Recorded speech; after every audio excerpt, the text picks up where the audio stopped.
રાજ્યમાં અનેકવાર ખાદ્ય પદાર્થમાં કંઈક ને કંઈક મળી આવતું હોય છે ત્યારે પ્રેમપુર ગામે ગોપાલ નમકીનના ગાંઠિયામાંથી મૃત ઉંદર મળી આવ્યો હતો ત્યારે આ ગાંઠિયા ખાવાથી નાની બાળકીને દાવડ સિવિલમાંથી રિપોર્ટ કરીને દવા પણ લેવામાં આવી હતી ત્યારે ફરીથી આ નાની બાળકીને તબિયત લથડતા ફરીથી હિંમતનગર શહેરમાં પ્રાઇવેટમાં ટ્રીટમેન્ટ કરવામાં આવી છે।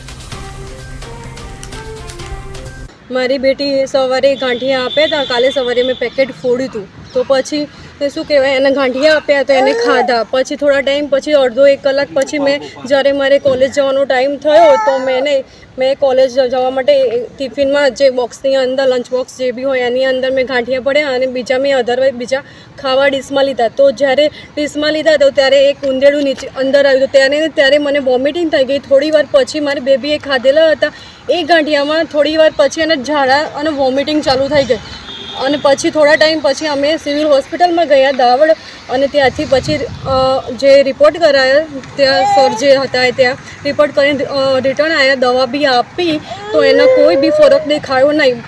પછી અમે આજે જે તે હોસ્પિટલની અંદર જે ખાનગી હોસ્પિટલની અંદર ગયા અને આજે ફરીથી દવા લીધી છે। જો આજે બી કમ્પ્લીટ ના થાય તો એને કંઈ બી થશે તો જવાબદારી ગોપાલ ગાંઠિયાવાળા જે કંપનીવાળા છે તેમની રહેશે।